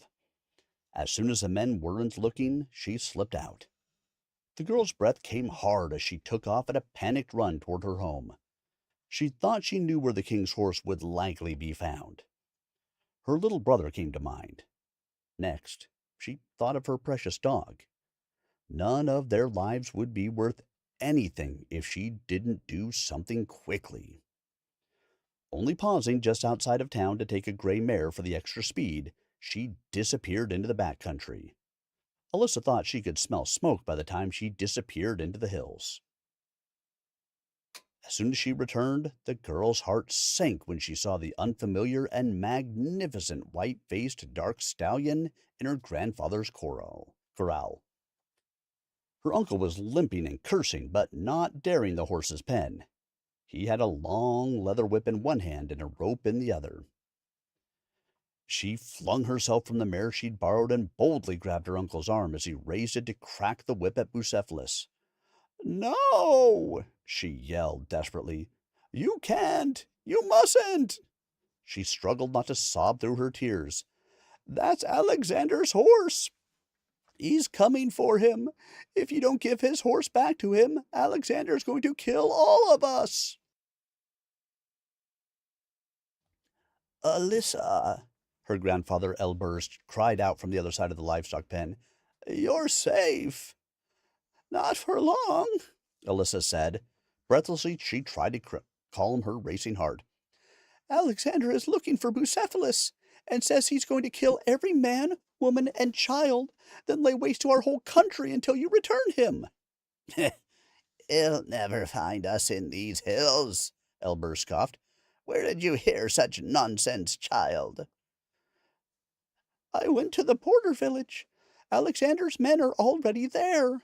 I smelled the smoke before I was very far away. They've already started." "We'll just move to the caves until he passes," her uncle told her.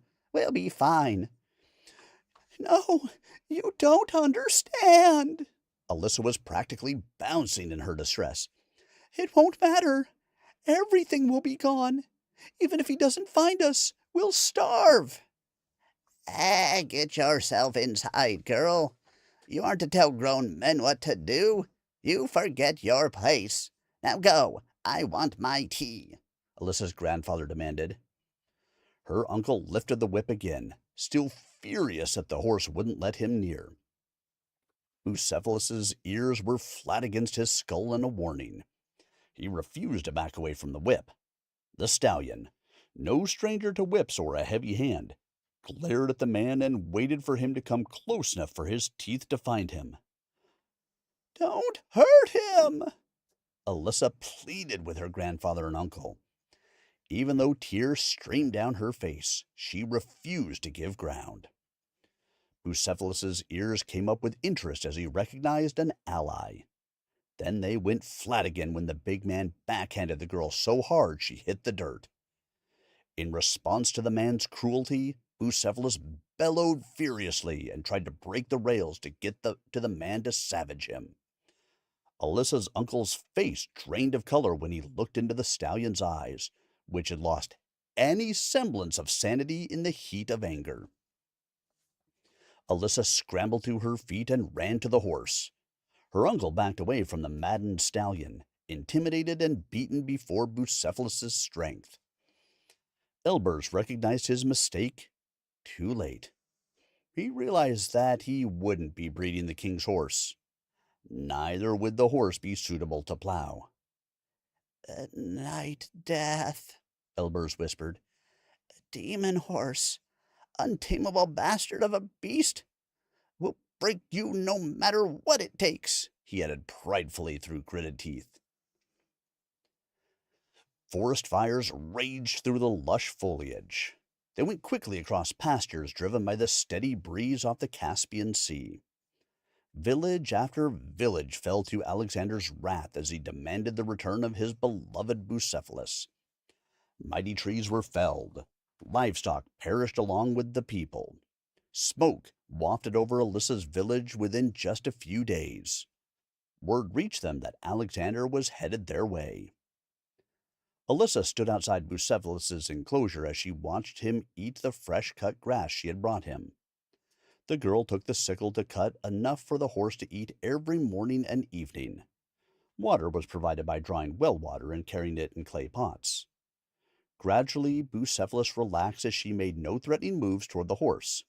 She simply met his needs while the stallion kept his distance. On the evening of the third day of the horse's captivity, with smoke darkening the horizon to a bloody hue, she knew she would have to act to save her people. Alyssa fed Bucephalus a bit of grain and talked conversationally to the horse. "I'm sorry you have to be here," she told him. "My grandfather was wrong to take you away from Alexander." "I'm going to help you," she told him. "You are beautiful, you know." Bucephalus stepped closer with his ears up. His eyes held a soft expression. The girl wondered if he would let her touch him. He came close and extended his head. Alyssa gingerly touched the scars on his nose. She noticed more around his mouth. "I see you." A tear ran down her face as she whispered to him. "I see why you are so angry.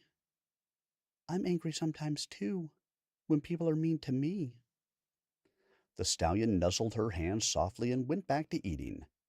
Alyssa could see that Bucephalus wasn't as vicious as his reputation made him out to be. He was simply misunderstood.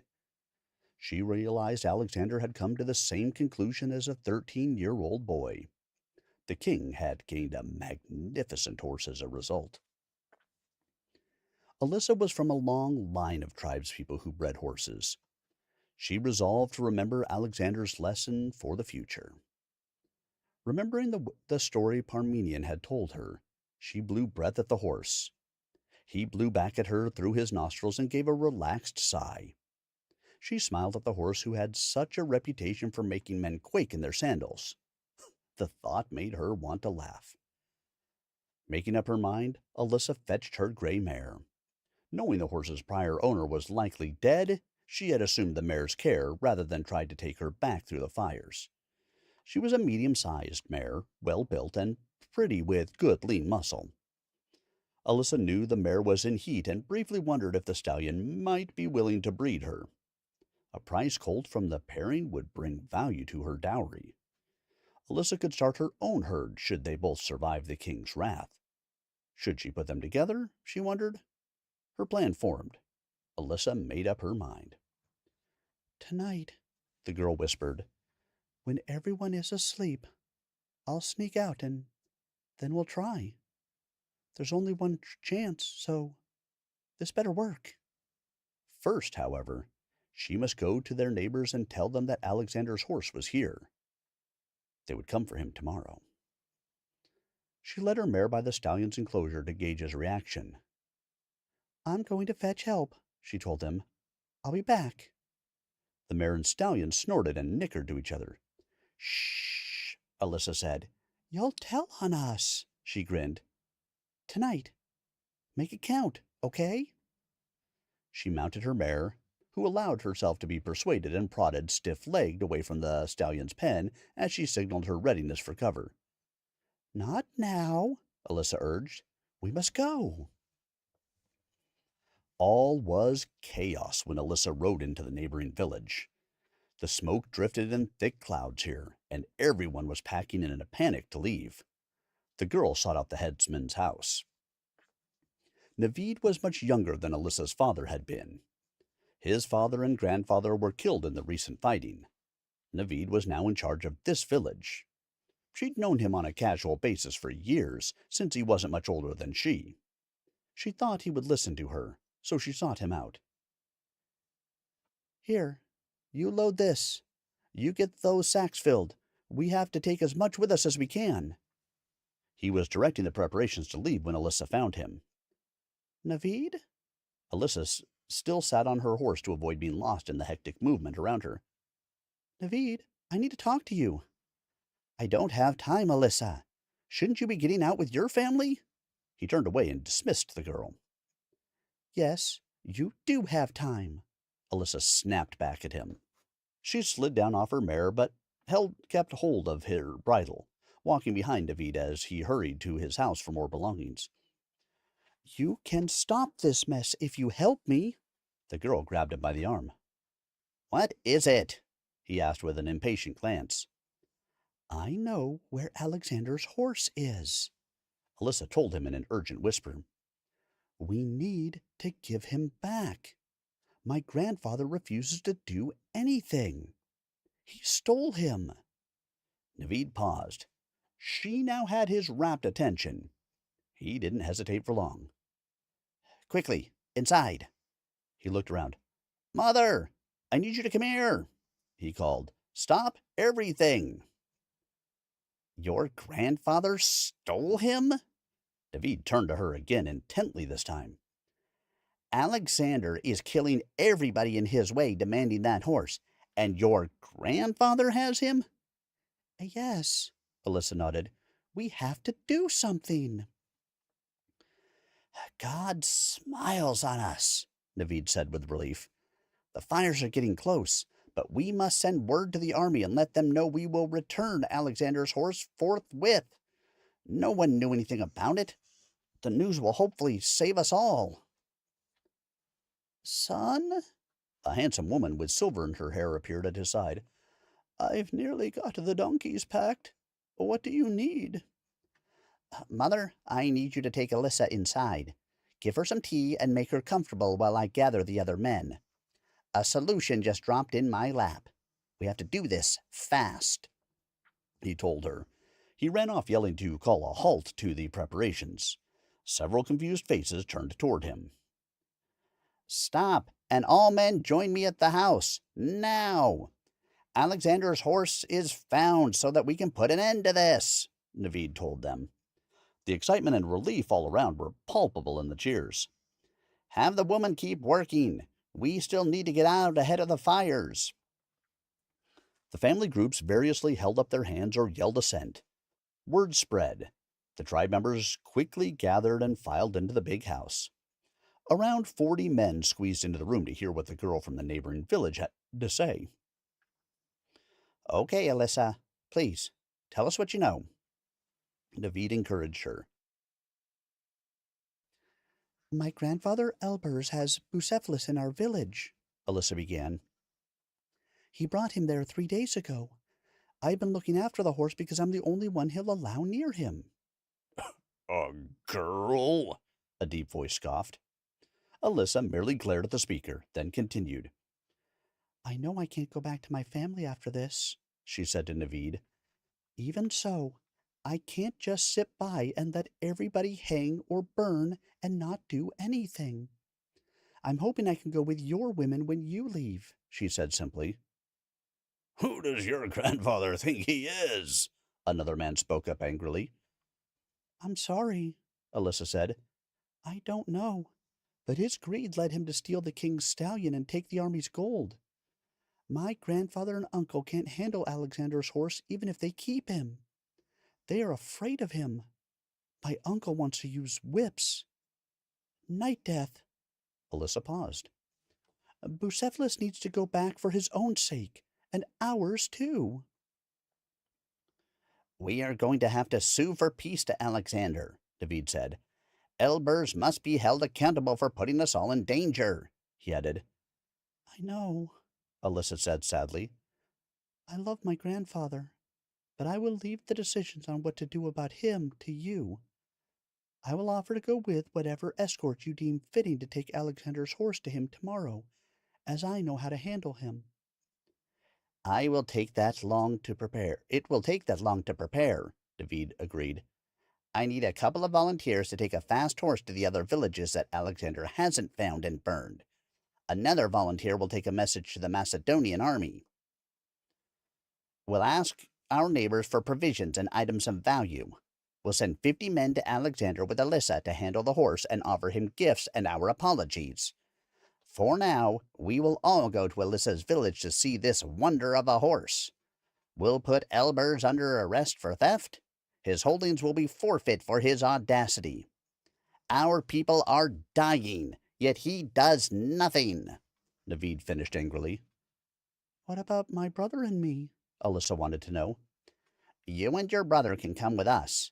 Your family's livestock will cover your upkeep. Naveed avoided looking at her. Think of it as a reward for bringing this to us. Alyssa nodded assent. Minor tribal disputes were common, but this went far beyond what she'd ever heard. Naveed continued as he turned to look directly into her eyes. You have our thanks, Alyssa. You will be a hero to our people for your actions. The next day, 50 men bearing gifts for the Macedonian king escorted Alyssa with her gray mare and a weary but satisfied Bucephalus. A simple rope halter on the stallion's head and a light touch were all she used to guide him as she rode her mare at his side. The stallion came willingly enough. He seemed to understand Alyssa's gentle explanation that she was taking him back to Alexander. A messenger had informed Alexander that his horse was found and that the stallion had an escort. Following the group of 50 men, the rest of the companions' horses were also being returned as a group. Alexander agreed to meet them in the flat lowland. The army had not burned the forest or felled the trees where they gathered. Alexander halted all work and executions as soon as he heard the good news that his horse was found safe. Now we're getting somewhere, Alexander muttered as the group of Mardians approached. As soon as Bucephalus scented Alexander, he reared up, nickered, and shook his head. He broke free of Alyssa's grip and galloped to the king's side. Alexander ran his hands over Bucephalus, checking for wounds, whip marks, or harness marks. Finding none, he nodded his acceptance. Bucephalus lowered himself into a stretch for Alexander, who vaulted his horse bareback. The Mardians pushed an old man forward. He looked tired and sad. Great king, he began and bowed deeply. I am Elbers from the southernmost village in the hills. I apologize for stealing your horse. I beg you to have mercy on my people. They had nothing to do with his disappearance and did not know where the horse was. I acted alone. It is thanks to my granddaughter's right thinking that Bucephalus is safe and returned to you today. If you execute me, I pray that you spare her. We will see, Alexander said in a heavily accented version of the Mardians' native language. He waved his interpreter back to his place. Where is your granddaughter, Elpers, that I may thank her myself? Here. Alyssa rode forward on her gray mare. Her horse was still showing signs of heat for the stallion. The girl nudged her, and the mare squealed. Bucephalus huffed at the mare in return, but stood rock steady with the king on his back. Well, it looks like Bucephalus found a lady friend in my absence, Alexander remarked sardonically. Alyssa caught her breath, suddenly afraid. Would the king be angry? He put her at ease with his following words. You have my thanks for bringing him back, Alexander said. He examined the girl with a piercing gaze. Of all your people, it took a girl child to act. Did you halter him yourself? The king pointed at the rough knotted rope around his horse's face. Yes, sir. She hesitated. Alyssa was unsure how to address the king. She settled for simply being honest. I treated him kindly, so he let me touch him. Approach. Let me see, Alexander commanded with a half smile. Without your horse, on foot, he added. Alyssa threw her leg over the mare's neck and gracefully slid to the ground. She approached the king in his night death with confidence. Alyssa held her hand out, palm up. She gently blew at him. Bucephalus reached his nose out and softly blew back. The horse sighed and pricked his ears, letting the girl stroke his face. The soldiers around them stayed their comments, simply saluting the girl's bravery with a fist to their chest. Many of the tribesmen broke out in subdued cheers. Awesome! Alexander's half-smile turned to a huge grin. Bucephalus likes you. Therefore, I will decree this. Rather than put the mare to death, or you for taking a breeding without permission, since Bucephalus and thus the foal are my property by right, I will make the mare's life and the foal a personal gift from me to you. You may keep any foal that springs from the mating. It is yours, and yours alone. Bucephalus has good taste, and your mare is excellent. It should be a good match. He smiled. Alexander turned to address Alyssa's grandfather, who wore a stricken expression. Elbers fell to his knees in shame with tears in his eyes for his bitter pride and loss of face. I should put to death for your actions. But with my horse safely returned and the gifts, I'm feeling generous. I pardon you. Now get out of my sight, Alexander said with narrowed eyes. The old man prostrated himself and babbled his thanks in relief that he wasn't to forfeit his life. A couple of Navid's kinsmen hauled the disgraced Elbers to his feet, dragged him to the rear of the group, and set a watch on him. Navid came forward and bowed formally to the king. I am Navid, headman of the central village. On behalf of my people, please accept apologies from all of us. Elbers will be dealt with appropriately. We will ensure he cannot repeat his offense, great king. When Alyssa came to us with the location of your horse, we made haste to return him to you unharmed. I also personally oversaw the confiscation of your goods for return. I made further arrangements for additional supplies you may need. Navid waved his hand. One by one, the men laid the looted treasure at Alexander's feet in addition to their people's costliest gifts. They also presented Alexander with livestock and foodstuffs. As a token of our goodwill and desire for peace, Navid said. He bowed again. The king nodded in satisfaction. That will do. You also have my thanks, Navid, for your actions. I will have my scribes record this day's events and will have them send missives to my regent at home, Alexander told him. I leave you in charge of the whole of Mardia Media in appreciation for your loyalty. You will administer this country in my absence. As king, I decree that today all your lands are a territory under my protection with the full authority of Macedonian law to back you. I will ensure you have gold, scribes, and a lawgiver to assist you. We will arrange the exchange of trade goods, and will also see to arranging the formal education of your children." Alexander smiled at the young man standing before him. Navid's eyes were huge. The king's generosity far exceeded his expectations. The full realization of the weight of responsibility Alexander had just placed upon him nearly staggered the young headman. He pulled himself together and stammered his acceptance to the king. Alexander sat his weight back on Bucephalus and pulled him up into a full rear. The black war-horse spun around cat-like at a light touch from the king.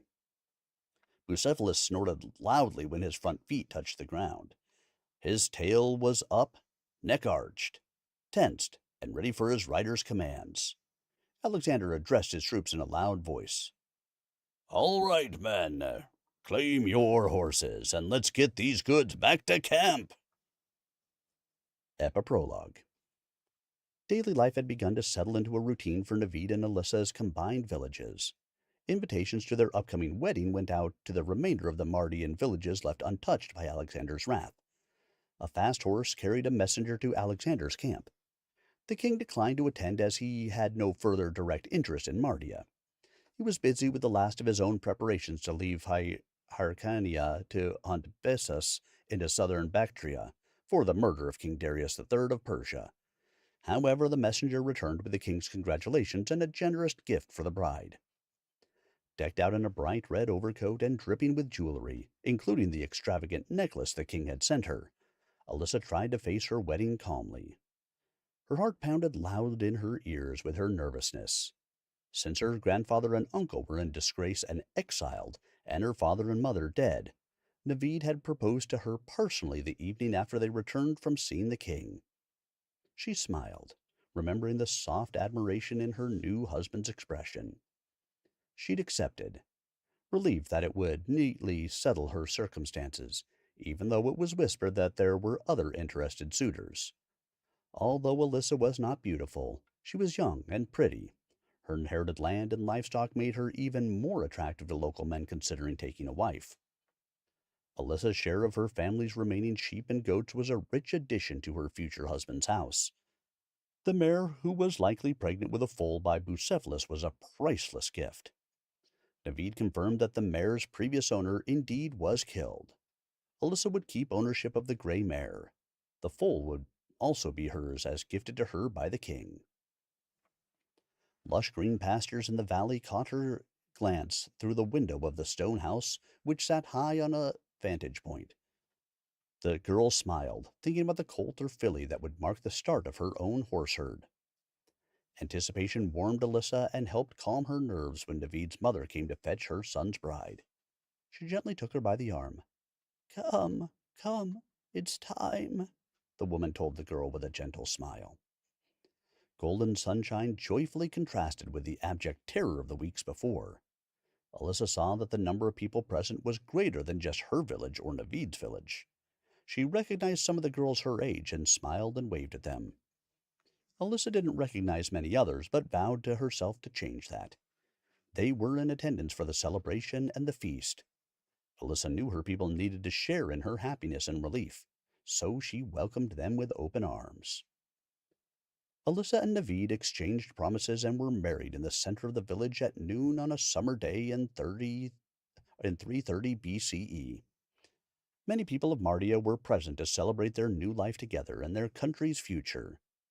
We hope that Alyssa and Navid lived happily ever after. For some good deeds not only truly deserve to be rewarded, but also change the course of history.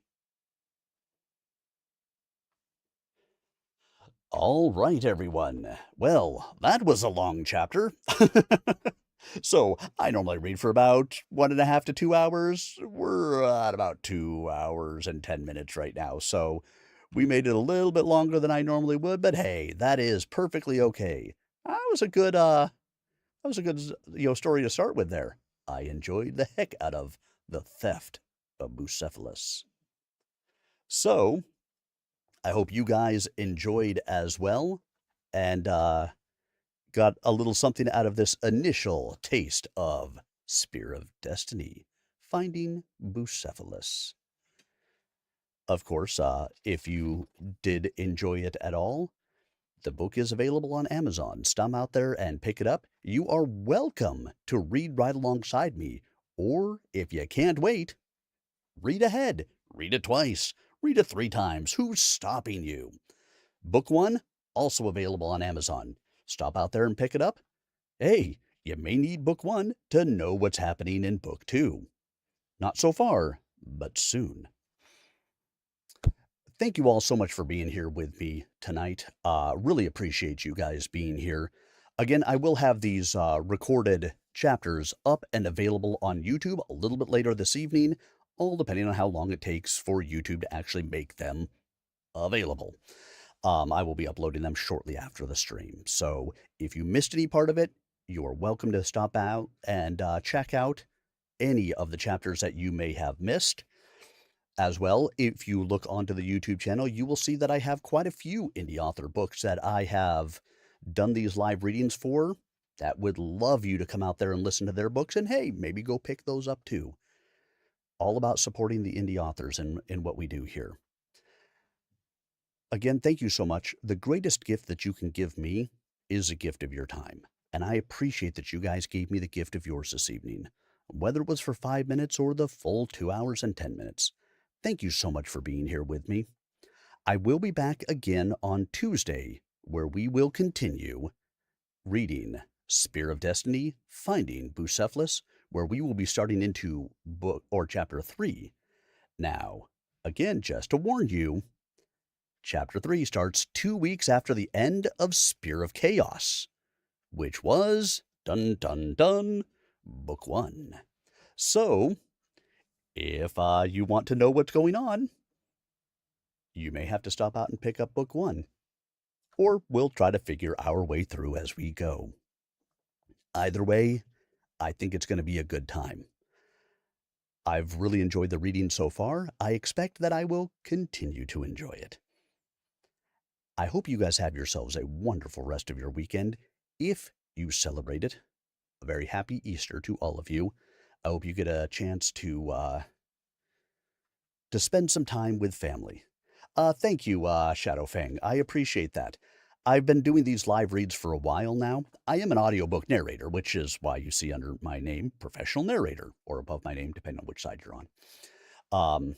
I do have some audiobooks that I have done, but I love having the opportunity to do these live reads for people because, for one, it gives indie authors a space to be able to showcase their work without having to pay thousands of dollars for somebody to do this for them.